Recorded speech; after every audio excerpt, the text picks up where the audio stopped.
Les mendiants les plus riches du monde. Voilà l'étonnant sujet de notre vidéo d'aujourd'hui. Nous rencontrons assez souvent des mendiants, pas ceux qui sont riches, bien sûr, mais des mendiants ordinaires pour lesquels nous éprouvons de la compassion et que nous ne pouvons croiser sans leur donner un peu d'argent.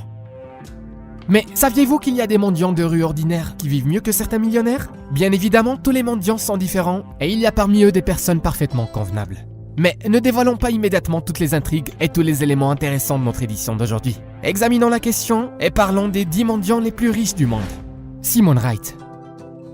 Simon Wright est un mendiant de 37 ans qui est aujourd'hui connu comme étant un escroc. Il a passé plusieurs années à faire semblant d'être un sans-abri, à demander l'aumône aux passants, mais il s'est finalement avéré que Simon Wright gagnait par son douteux commerce $400 par jour et vivait dans un appartement d'une valeur de $380 000 dans un grand quartier de Londres.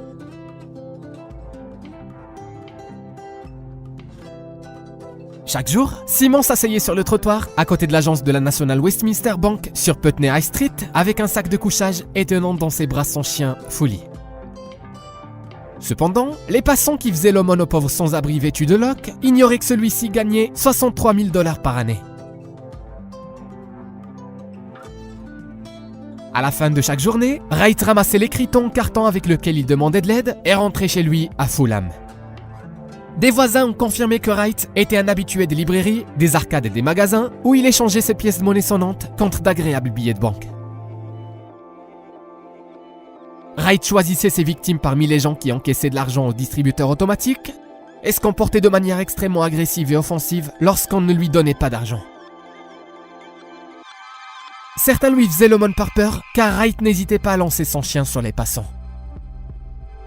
Il est tout de même étrange que ses victimes aient enduré le comportement provocateur du mendiant pendant si longtemps. Mais Wright a fini par être condamné par un tribunal pour trouble à l'ordre public et lui est désormais interdit de mendier. La pauvre millionnaire. Cette grand-mère pauvrement vêtue peut être croisée presque tous les jours à la gare de Andrew dans la province du Zhejiang en Chine. Si vous vous arrêtez près d'elle, elle vous racontera comment elle s'est, soi-disant, retrouvée à la rue et vous demandera de l'argent pour manger.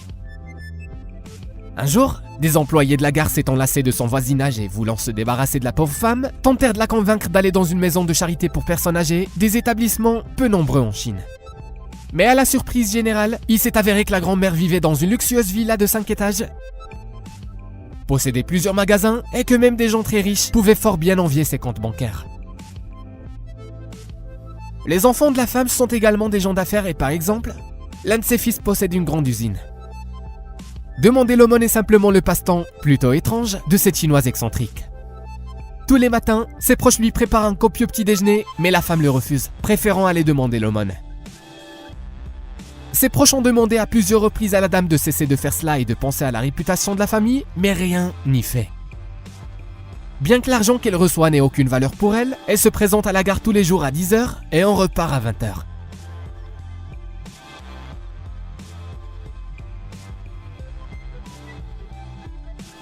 L'administration de la gare doit informer les passagers plusieurs fois par jour par le biais de haut-parleurs que la vieille dame qui demande l'aumône est une fraudeuse et qu'il ne faut pas lui donner d'argent, mais cela arrête peu de gens.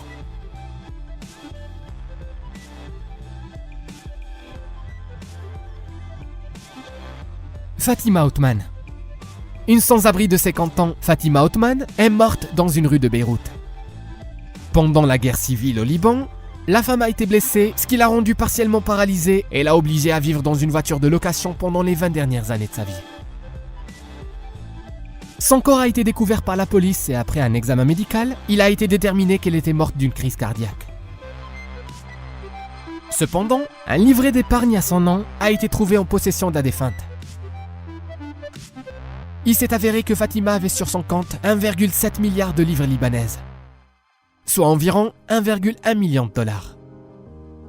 Lors de la fouille de la voiture qui a servi de domicile à la pauvre femme, quelques 3 000 $ ont été trouvés. Les forces de l'ordre ont remis le corps de la femme à ses proches, vivant dans le nord du Liban. Les membres de la famille ne connaissaient pas le mode de vie de Fatima et ne s'attendaient pas à ce qu'elle ait pu économiser une pareille somme.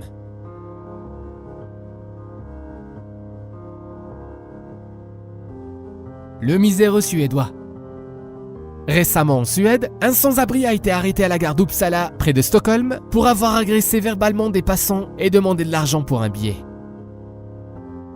Lorsque les passants refusaient de lui donner de l'argent, le mendiant les menaçait de toutes les manières possibles. La police a conduit l'homme de 55 ans au poste et l'a fouillé. Ce qui a permis de découvrir dans les poches du sans-abri 5,5 millions de couronnes suédoises, soit près de 750 000 $. Selon le chef de la police locale, l'argent serait tombé des poches de la veste de l'homme au cours de la fouille.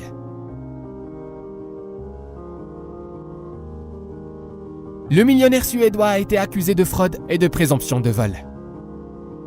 On se demande bien s'il est parvenu à rassembler une telle somme en demandant l'aumône aux passants ou s'il a volé quelqu'un. Et surtout, pourquoi transporter autant d'argent? Papou Kumar. Papou Kumar, 30 ans, originaire d'Inde, était jadis ingénieur. Mais après un accident du travail, il a perdu son emploi et s'est mis à vagabonder. En regardant cette infirme, il est difficile d'imaginer à quel point il a réussi à devenir un grand mendiant. Ce n'est que lorsqu'il a été arrêté par la police, sa situation est devenue connue. Lors de la fouille, 4 cartes bancaires ont été trouvées, sur lesquelles se trouvaient près de 20 millions de $. En outre, Papou Kumar s'est avéré être le propriétaire de 2 manoirs de luxe d'une superficie de 600 mètres carrés. La mendicité n'était pas sa seule façon de gagner de l'argent. Papou accordait régulièrement des prêts avec intérêt aux hommes d'affaires locaux, et lorsqu'on lui a proposé de soigner son bras et sa jambe pour qu'il puisse reprendre sa profession d'ingénieur, Papou aurait dit « Si je suis guéri, comment pourrais-je continuer à mendier ?»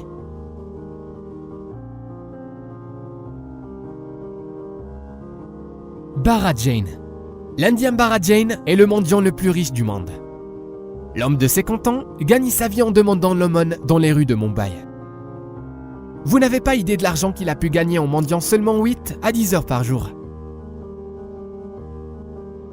Bharat gagne environ 360 $ par jour. Il possède 2 appartements de luxe, dont un dans lequel il vit avec sa famille. Famille de gens d'affaires par ailleurs, il possède une petite papeterie qui vend des fournitures scolaires et qui produit un bon bénéfice. Mais ce revenu reste très loin de ce que rapporte le métier de mendiant. Bharat Jain figure donc toujours sur la liste des mendiants les plus riches du monde et en Inde, il est même au premier rang. La somme d'argent précise qui se trouve sur ses comptes bancaires n'est pas connue, mais elle s'élève à plus de 20 millions de $. Will Anderson. Devant l'échec de sa carrière de scénariste, Will n'a rien trouvé de mieux à faire que d'aller dans les rues et de demander l'aumône. Chaque jour, il s'assoit la main tendue sur le bord de la route avec son fidèle chien Riz qu'il a adopté pour attirer l'attention des passants. La plupart des gens aiment les animaux et le panneau « Aidez-moi à nourrir et à soigner mon chien » laisse peu de gens indifférents. De sorte que Will gagne facilement 200 à 400 $ par jour et loue un appartement à Manhattan. En quelques années, il a économisé suffisamment d'argent pour quitter ce métier et retrouver un travail normal.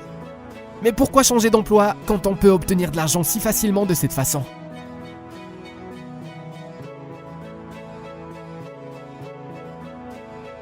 Jean-Marie Rougal.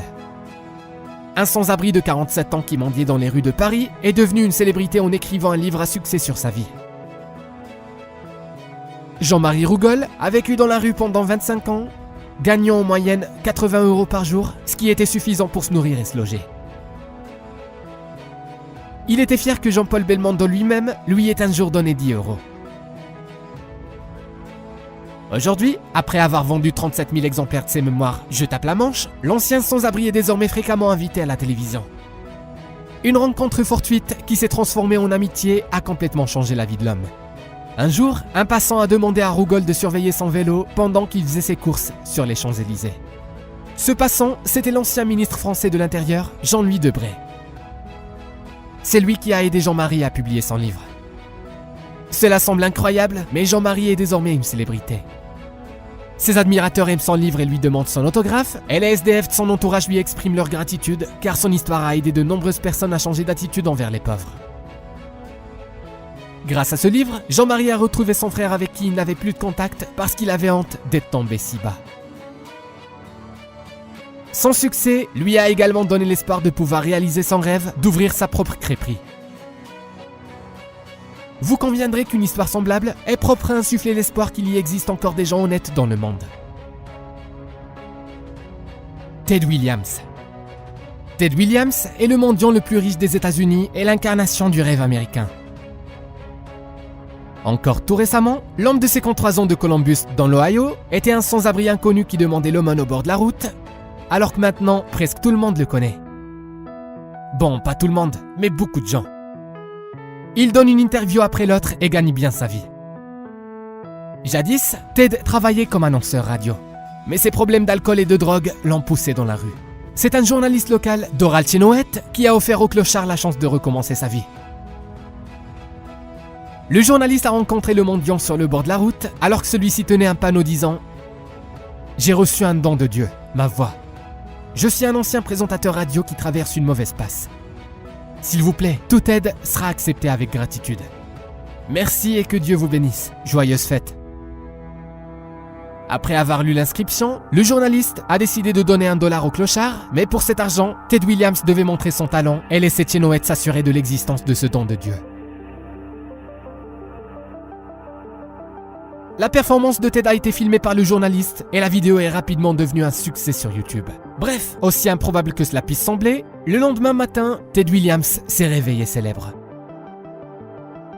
Maintenant, l'ancien sans-abri est très demandé et Williams a créé une association caritative qui porte son nom. L'idée est d'aider les personnes talentueuses qui ont besoin d'un soutien moral et matériel. Nous pouvons sans doute affirmer que le cas de Ted Williams est une magnifique illustration de l'expression « tout est possible ».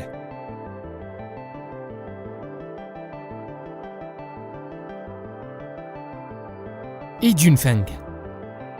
En un temps de crise et de chômage, un certain Yi Junfeng a été contraint pour survivre de mendier dans les rues de la ville de Taizhou, dans la province chinoise de Zhejiang, pendant plusieurs années. Un jour, Junfeng a rencontré une femme nommée Dai Xinfeng, propriétaire d'un petit restaurant de nouilles. Cette femme l'a nourri et, en appelant toutes ses connaissances, elle lui a trouvé un emploi dans une autre ville. En lui disant au revoir, Dai Xinfeng lui a dit qu'il était normal de ne pas avoir d'argent, que cela arrivait parfois, mais qu'en toutes circonstances, il est important de rester quelqu'un de convenable. Miséreux, cet homme originaire de Chine a réussi à se remettre sur pied. Il a lancé une entreprise florissante grâce à une passante qui lui est venue en aide. Un an plus tard, l'homme d'affaires n'a jamais oublié les paroles de Dai Xinfeng qui ont bouleversé toute sa vie. Un an plus tard, il est revenu remercier la femme pour ses bons conseils et une portion de nouilles. Junfeng lui a donné 1 million de yuan, soit environ 150 000 $. Comme vous avez pu le constater aujourd'hui, la vie est une chose étonnante et pas toujours compréhensible. C'est pourquoi je vous souhaite d'être toujours vigilant, mais de ne jamais perdre confiance dans les gens. Écrivez dans vos commentaires le montant le plus élevé que vous avez donné à un SDF. Et si la vidéo vous a plu, alors abonnez-vous à notre chaîne.